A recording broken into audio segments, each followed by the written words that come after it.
കഴിഞ്ഞ ദിവസം അടക്കം ആവർത്തിച്ച അതേ നിലപാട് തന്നെയാണ് ഇപ്പോഴും വരുന്നത്. ഇതോടൊപ്പം നമുക്കൊന്ന് ചേർത്ത് വെച്ച് പോകേണ്ടത് ബിനോയ് വിശ്വം നടത്തിയ ഒരു പ്രതികരണമായിരുന്നു. പ്രത്യേകിച്ച് ഈ തന്ത്രി ആർക്ക് വേണ്ടിയാണ് ഇത്തരത്തിലൊക്കെ പ്രവർത്തിക്കുന്നത് എന്ന സംശയം കൂടിയായിരുന്നു ബിനോയ് വിശ്വം ചേർത്ത് വെച്ചത്. ശ്രീധരൻപിള്ള പറഞ്ഞാൽ നട അടയ്ക്കാൻ തന്ത്രിക്ക് എന്ത് അധികാരം?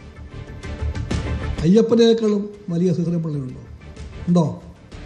ഉണ്ടോ? വിശ്വാസിക്ക് അയ്യപ്പനല്ല, തന്ത്രിയുടെ പിറകിൽ ആരാണെന്ന് കാര്യം ഇപ്പോൾ അറിയുന്നത്. നമ്മളെല്ലാം വായിച്ചത് എന്താ? ശബരിമലയിലെ ഓരോ കാര്യവും തീരുമാനിക്കുന്നതിൻ്റെ സർവാധികാരവും ഉള്ള തന്ത്രിയാണെന്ന് നമ്മൾ വായിച്ചിട്ടുള്ളത്. അദ്ദേഹമാണ് ദൈവത്തിൻ്റെ പ്രതിപുരുഷനെ പോലെ ക്ഷേത്രത്തിൽ ഓരോ കാര്യങ്ങളിലും തീരുമാനമെടുത്ത് അറിയിക്കുക എന്നാണ് നമ്മൾ മനസ്സിലാക്കിയിട്ടുള്ളത്.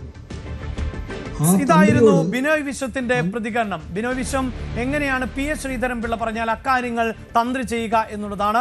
BJPയുടെ ഭാഗത്ത് നിന്ന് അത്രമേൽ രൂക്ഷമായ പ്രതികരണങ്ങൾ ഈ ഘട്ടത്തിൽ ഇതുവരെയും വന്നിട്ടില്ല എന്ന് വേണം നമുക്ക് അനുമാനിക്കാൻ. അതായത് കോൺഗ്രസ് ഈ വിഷയത്തെ ഉയർത്തിക്കൊണ്ടുവരുന്നത് പോലെ ഈ ഘട്ടത്തിൽ BJP എന്തായാലും വിഷയത്തെ ഉയർത്തിക്കൊണ്ടുവന്നിട്ടില്ല. ഒരു പക്ഷേ അതിന് കാരണം 2019 ഓർമ്മയായിരിക്കാം. അന്ന് അതൊരു സുവർണ അവസരം എന്ന് പറഞ്ഞത് ഇതേ പി എസ് ശ്രീധരൻപിള്ള തന്നെയാണ്. പക്ഷേ ലോക്സഭാ തെരഞ്ഞെടുപ്പിന്റെ ഫലം വന്നപ്പോൾ അത് കോൺഗ്രസിനും UDF-നും അനുകൂലമാകുന്ന ഒരു സാഹചര്യം ഉണ്ടായി. അതായത് ശബരിമല വിഷയത്തിൽ LDF-ന് എതിരായ ഒരു വികാരം അതിശക്തമാകുന്നുവെങ്കിൽ അത് തങ്ങൾക്കായിരിക്കില്ല ഗുണം ചെയ്യുക, മറിച്ച് കോൺഗ്രസിനായിരിക്കും കൂടുതൽ ഗുണകരമാവുക എന്ന ഒരു നിരീക്ഷണം നിലവിൽ BJPക്കുണ്ട് എന്നാണ് നമുക്ക് മനസ്സിലാക്കാൻ സാധിക്കുന്നത്. അതുകൊണ്ട് തന്നെ ആകണം ഒരു പക്ഷേ ഈ BJP ഇതുമായി ബന്ധപ്പെട്ട വിഷയത്തെ അത്ര ശക്തമായി അഡ്രസ്സ് ചെയ്യാത്തത്. ഒരു പക്ഷേ വരും ദിവസങ്ങളിൽ അതിന് മാറ്റമുണ്ടാകുമോ എന്നത് നമുക്ക് അറിയില്ല. ശബരിമല സ്വർണ്ണക്കേസിൽ പ്രത്യേകിച്ച് തന്ത്രി കണ്ഠരര് രാജീവർക്ക് ജാമ്യം അനുവദിച്ചത് വലിയ തിരിച്ചടിയായി SITക്ക് എന്ന് പൊതുവെ വിലയിരുത്തപ്പെടുന്ന സാഹചര്യം ആണ് ഉള്ളത്. കൊല്ലം വിജിലൻസ് കോടതി ഉത്തരവിലെ പരാമർശങ്ങൾക്കെതിരെ ഹൈക്കോടതിയെ സമീപിക്കാൻ തയ്യാറെടുക്കുകയാണ് SIT. പരാമർശങ്ങൾ തെറ്റാണെന്ന് ചൂണ്ടിക്കാണിക്കാനും നിരീക്ഷണങ്ങൾ കേസിനെ ബാധിക്കുമെന്ന് കോടതിയെ ബോധ്യപ്പെടുത്താനുമാണ് SITയുടെ ശ്രമം. വാർത്തയുടെ വിശദാംശങ്ങളുമായി കൊച്ചിയിൽ നിന്ന് നവമി ദിനേശ് ആണ് ചേരുന്നത്. നവമി, ഈ കേസിൽ നിരവധിയായ ആളുകൾക്ക് ജാമ്യം ലഭിച്ചു. അതിലധികവും സ്വാഭാവിക ജാമ്യം എന്നതാണ്. 90 ദിവസമായി കുറ്റപത്രം സമർപ്പിക്കാൻ പറ്റാത്ത ഒരു സാഹചര്യത്തിൽ ഇനി തുടരാൻ പറ്റാത്ത സാഹചര്യം, അതായത് ഇവരെ ജയിലിൽ തുടരാൻ പറ്റാത്ത സാഹചര്യം. ഇനിയിപ്പോൾ പത്മകുമാറും പുറത്തിറങ്ങാൻ നിൽക്കുന്ന സാഹചര്യമുണ്ട്. ഒരു കേസിൽ ജാമ്യം ലഭിച്ചു കഴിഞ്ഞിരിക്കുന്നു. അടുത്ത കേസിനും 90 ദിവസം പൂർത്തിയാകുന്നുവെങ്കിൽ പത്മകുമാറും പുറത്തിറങ്ങും. പക്ഷേ തന്ത്രിയുടെ കാര്യം അങ്ങനെ ആയിരുന്നില്ല. 41 ദിവസം ആണ് തന്ത്രി ജയിലിൽ കിടന്നത്. ഇതിനിടെ തന്ത്രിയുടെ വാദങ്ങൾ കോടതി അംഗീകരിക്കുന്ന സാഹചര്യം കൂടിയാണ് ഉണ്ടായത്. അത് SITയെ സംബന്ധിച്ചിടത്തോളം വലിയ തിരിച്ചടിയാകുന്ന ഒരു പശ്ചാത്തലം ഉണ്ടാകുന്നു. നിയമമന്ത്രി തന്നെ പറയുന്നു ആ വിധിയിലൊരു അസാധാരണത്വം ഫീൽ ചെയ്യുന്നു. അന്തിമ വിധി പോലെയാണ് ജാമ്യം നൽകിയത് എന്ന്. SIT മേൽക്കോടതിയെ സമീപിക്കാനുള്ള നീക്കത്തിൽ ആണോ? എന്താണ് മറ്റു വിവരം?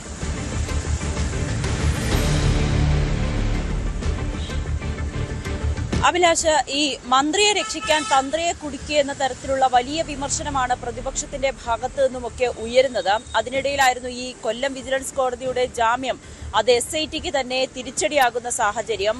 ഈ കൊല്ലം വിജിലൻസ് കോടതിയിൽ നിന്നും ഈ തന്ത്രിക്ക് ജാമ്യം നൽകിക്കൊണ്ടുള്ള പരാമർശങ്ങൾ അത് വലിയ രൂക്ഷമായിട്ടായിരുന്നു. അതിൽ തന്ത്രിക്കെതിരെ ഒരു കുറ്റത്തിന്റെ അല്ലെങ്കിൽ എന്തെങ്കിലും തെറ്റ് ചെയ്തിട്ടുണ്ടെന്ന ഇതിന്റെ ഒരു കണികക്ക് പോലും തെളിയിക്കാൻ SITക്ക് കഴിഞ്ഞില്ല എന്നുള്ളതാണ്. SIT പറയുന്ന കാര്യങ്ങളിലൊന്നും വ്യക്തത വന്നിട്ടില്ല. തന്ത്രി എങ്ങനെയാണ് ഈ കേസുമായി ബന്ധപ്പെട്ട് അല്ലെങ്കിൽ ഈ ശബരിമലയിലെ കൊള്ളയുമായി ബന്ധപ്പെട്ട് ഇതിൽ ഉൾപ്പെടുക എന്ന നിരവധി ചോദ്യങ്ങൾ നേരത്തെ തന്നെ വിജിലൻസ് കോടതി ഉന്നയിക്കുകയും ഒക്കെ ചെയ്തിരുന്നു. അതിനിടയിലാണ് ഈ 41 ദിവസം മാത്രം ജയിലിൽ കിടന്നതിന് ശേഷം തന്ത്രി പുറത്തേക്ക് ഇറങ്ങുന്നതും പിന്നീട് തന്ത്രി നടത്തിയ ചില പരാമർശങ്ങൾ അല്ലെങ്കിൽ തന്ത്രി പറയുന്നത് പ്രകാരം ഈ തന്നെ മനഃപൂർവ്വം കുടുക്കാൻ ശ്രമിച്ചതാണ്. അതിലേറ്റവും പ്രധാനം ഈ ശബരിമലയിലെ യുവതീ പ്രവേശനവുമായി ബന്ധപ്പെട്ട് താൻ എടുത്ത നിലപാടൊക്കെ പാർട്ടിക്ക് സർക്കാരിന് വലിയ രീതിയിൽ തന്നോട് ദേഷ്യമുണ്ടാകാൻ അല്ലെങ്കിൽ വിരോധമുണ്ടാകാൻ കാരണമായി. അതുകൊണ്ട് തന്നെ മനഃപൂർവ്വം കുടുക്കിയെന്നാണ് തന്ത്രിയും നേരത്തെ തന്നെ ഇക്കാര്യത്തിൽ വ്യക്തമാക്കിയത്. അതിനിടയിലാണ് SITക്ക് നേരിട്ട തിരിച്ചടി. ഇതിനെതിരെ ഹൈക്കോടതിയെ സമീപിക്കാൻ പരിശോധിക്കാനായി തീരുമാനിച്ചിരിക്കുന്നത്. SIT ആ അപ്പീലിൽ പ്രധാനമായും പറയുന്നത് വിജിലൻസ് കോടതിയുടെ പരാമർശങ്ങൾ അത് ഒട്ടും ശരിയായ രീതിയിലല്ല, പ്രത്യേകിച്ച് ഇതിലൊരു അന്തിമ വിധി പറയുന്നത് പോലെയായിരുന്നു SIT തന്ത്രിക്ക് ജാമ്യം നൽകിക്കൊണ്ടുള്ള പരാമർശങ്ങൾ നടത്തിയിരിക്കുന്നത്. കൃത്യമായിട്ടുള്ള തെളിവുകൾ പരിശോധിക്കുവാൻ വിജിലൻസ് കോടതി തയ്യാറായില്ല. ഈ തെളിവുകൾ അല്ലെങ്കിൽ ഇതിൽ നടത്തിയിരിക്കുന്ന പരാമർശങ്ങൾ ഇതൊന്നും തന്നെ വിജിലൻസ് കോടതി കൃത്യമായി ശ്രദ്ധിച്ചില്ല.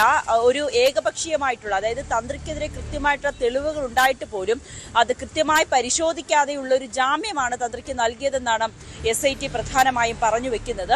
ഇതുകൊണ്ട് തന്നെ ഈ തന്ത്രിയുടെ ജാമ്യം റദ്ദാക്കണമെന്ന് ആവശ്യപ്പെട്ടുകൊണ്ട് ഉടനെ തന്നെ ഹൈക്കോടതിയെ സമീപിക്കുവാനാണ് SITയും തീരുമാനിച്ചിരിക്കുന്നത്. കാരണം നേരത്തെ അഭിലാഷ് സൂചിപ്പിച്ചതുപോലെ തന്നെ SIT രജിസ്റ്റർ ചെയ്ത കേസിൽ അറസ്റ്റിലായിട്ടുള്ള ബാക്കി എല്ലാ പ്രതികൾക്കും സ്വാഭാവിക ജാമ്യമാണ് ലഭിച്ചിരിക്കുന്നത്. അതിൽ തന്ത്രിക്ക് മാത്രമാണ് 41 ദിവസങ്ങൾക്ക് ശേഷം കൊല്ലം വിജിലൻസ് കോടതി ജാമ്യം നൽകുകയും ചെയ്തത്. ഇതിൽ SIT പറയുന്നതനുസരിച്ച് പോറ്റിയെ ക്ഷേത്രത്തിലേക്ക്, അതായത് ശബരിമലയിലേക്ക് കൊണ്ടുവന്നത് തന്ത്രിയാണ്. ഉണ്ണികൃഷ്ണൻ പോറ്റി തന്ത്രിയുടെ ഒരു ബന്ധുവായിട്ടായിരുന്നു ആദ്യം ശബരിമലയിലേക്ക് വന്നതും അത്രയേറെ സ്വാതന്ത്ര്യം ഉണ്ണികൃഷ്ണൻ പോറ്റിക്ക് ഉണ്ടായതിന് കാരണം തന്നെ തന്ത്രിയാണെന്നാണ് SIT കണ്ടെത്തിയത്.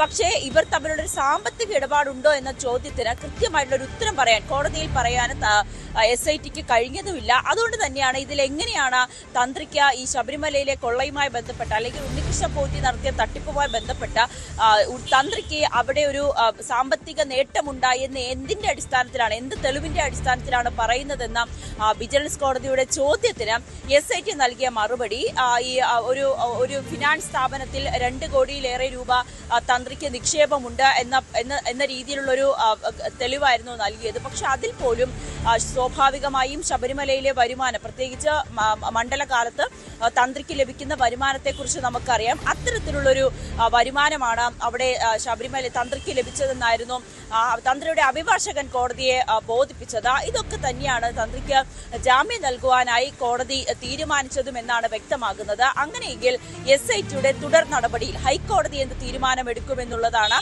കൃത്യമായി ഹൈക്കോടതിയെ ഈ തന്ത്രിക്കെതിരായിട്ടുള്ള തെളിവുകൾ ബോധിപ്പിക്കുവാൻ SITക്ക് കഴിയുമോ എന്നതാണ് നോക്കിക്കാണുന്നത്. എന്തായാലും ഉടനെ തന്നെ ഹൈക്കോടതിയെ സമീപിക്കാനാണ്. അങ്ങനെയാണെങ്കിൽ ഈ തന്ത്രിയുടെ ജാമ്യം റദ്ദാക്കിയതിന് മറ്റു പ്രതികളെ സംബന്ധിച്ചിടത്തോളം അവർ ഈ ഭരണ നിർവഹണവുമായി ബന്ധപ്പെട്ടവർ ആയിരുന്നു. പക്ഷേ ഇവിടെ തന്ത്രി ഉന്നയിക്കുന്ന പ്രധാനപ്പെട്ട വാദം എന്നത് ഈ മറ്റുള്ളവർ ഭരണ സംവിധാനത്തെ നിയന്ത്രിക്കുന്നവരാണ് എങ്കിലും താൻ ആചാരപരമായ കാര്യങ്ങളിൽ മാത്രം ഇടപെടുന്ന ആളാണ്. അങ്ങനെയൊരു അനുജ്ഞ നൽകുക മാത്രമാണ് ചെയ്തിട്ടുള്ളത്. അതിനപ്പുറത്ത് ഈ അഡ്മിനിസ്ട്രേഷൻ അത് മറ്റുള്ളവരാണ് നിയന്ത്രിക്കുന്നത്. അതുകൊണ്ട് തന്നെ തനിക്കിതിൽ പങ്കില്ല എന്ന വാദം കൂടിയാണ് ഉയർത്തിയത്. അപ്പോൾ അന്വേഷണ സംഘത്തെ സംബന്ധിച്ചിടത്തോളം മറ്റുള്ളവരിൽ നിന്ന് വ്യത്യസ്തമായൊരു പ്രതിയാണ് തന്ത്രി എന്നത് വസ്തുത തന്നെയാണ്. അതുകൊണ്ട് തന്നെ ഈ പറയുന്നത് പോലെ സാമ്പത്തികമായ ലാഭം നേടിയിട്ടുണ്ടോ, ഇങ്ങനെ സ്വർണം കടത്തുമ്പോൾ ആ ഗൂഢാലോചനയിൽ പങ്കാളിയായിട്ടുണ്ടോ, ഇത്തരം കാര്യങ്ങളൊക്കെ SITക്ക് കണ്ടെത്തുക എന്നതും ശ്രമകരമാണല്ലോ. ഇതിനിടയിലാണ് ജാമ്യം ലഭിക്കുകയും ചെയ്തിട്ടുള്ളത്.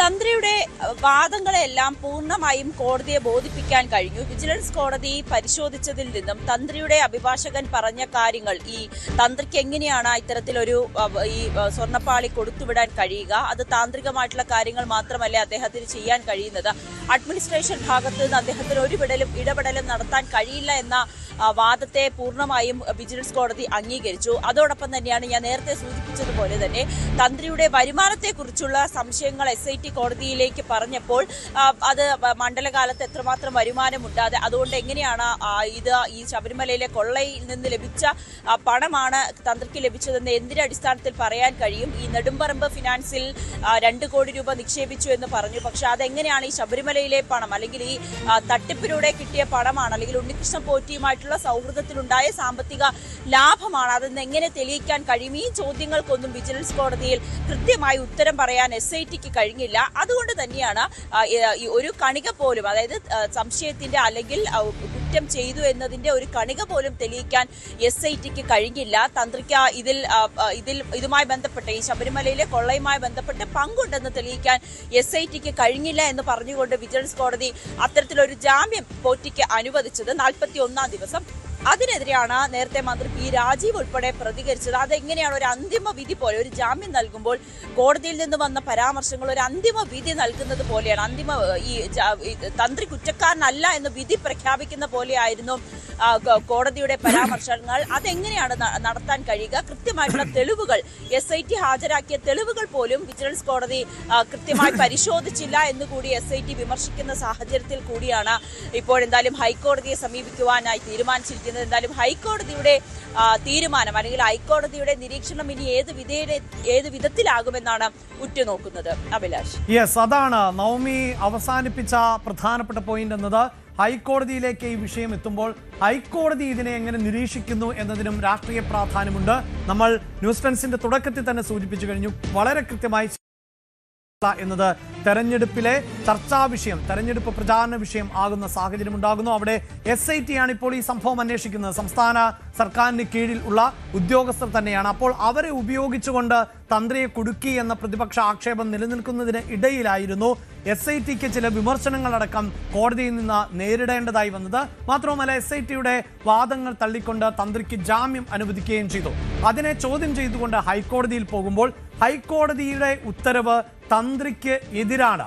തന്ത്രി വീണ്ടും കസ്റ്റഡിയിലേക്ക് പോകേണ്ട ഒരു സാഹചര്യം ഉണ്ടായാൽ അത് ഭരണപക്ഷത്തെ സംബന്ധിച്ചിടത്തോളം വലിയ അനുകൂലമാകുന്ന, അവർ പറഞ്ഞതാണ് ശരി, SITയുടെ കണ്ടെത്തലുകളാണ് ശരി എന്ന വാദം ഉന്നയിക്കാൻ സാധിക്കും.